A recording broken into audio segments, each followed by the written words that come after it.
आपण माने पूर्वरु 5T school कथा शुणिथिबे किंतु एबेठु आपण माने शुणिबाकू पाइबे पीएम श्री स्कूल। तो ये पीएम श्री स्कूल कौन आउ कौन रही अपडेट तो आज कंप्लीट ए विषय में डिस्कस करबा।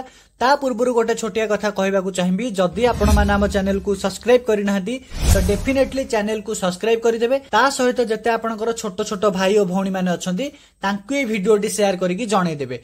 तो ओडिसा रे जेबेठु बीजेपी सरकार रा शासन चलला सेबेठु ओडिसा को माननीय श्रीजुक्त प्रधानमंत्री बहुत ही फोकस देचंती। यही कथा मध्य कहिसंती कि ओडिसा को से नंबर 1 करके देखेबे। तो ये पीएम श्री स्कूल कौन तो सही विषय में आज आपको कंप्लीटली जणेबाकू जाउची। तो जदि पारिबे वीडियोटी आपण माने बहु मात्रा शेयर कर देबे। तो चलंतु ये पीएम श्री स्कूल कौन कौन रहिछि आ ऊपर अपडेट तो सब किछि हमें डिटेल्स रे जानिबा।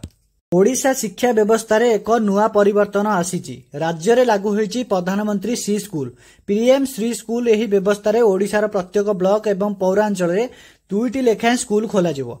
प्रत्येक ब्लॉक आ पौरांचल रे 2टी लेखाएं पीएम श्री स्कूल खोला जिवो।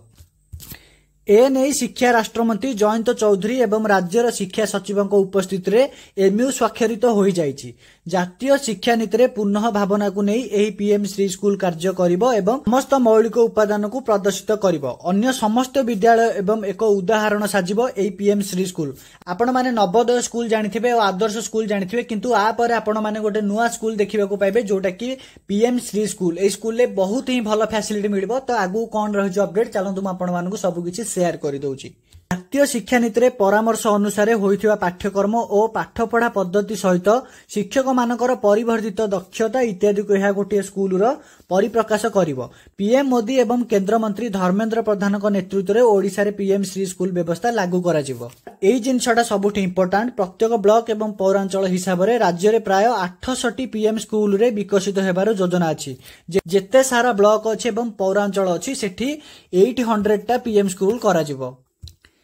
एही पीएम श्री स्कूल को योजना बेस प्राधान्य देइचंती प्रधानमंत्री नरेंद्र मोदी। जातीय शिक्षा नीति रे कल्पना को कार्यकारी करिबा दिगरे एक महत्वपूर्ण पदक्षेप होई पारे। एथिरे नवसृजन आधारित नूतन प्रजुक्ति विद्या स्मार्ट क्लासरूम एवं खेल सहित अन्य कार्य को मध्य गुरुत्व दिया जिवो। राज्यर लक्ष लक्ष छात्र छात्री एही पीएम श्री स्कूल रे उच्च स्तरीय शिक्षा पाइबा सह एहा सर्वव्यापी एवं सर्वस्पर्शी हेबो। तो ए थिला पीएम श्री स्कूल उपरे पूरा अपडेट जहां आपनक सहित मु A to Z शेयर करि जदि आपको भिडियोटी भल लगी था डेफिनेटली आपनकर सान सान भाई बहन को शेयर करदेवे। देखा पुणी गोटे एमती इंटरेस्टिंग भिडियो सहित से पर्यंत जय जगन्नाथ।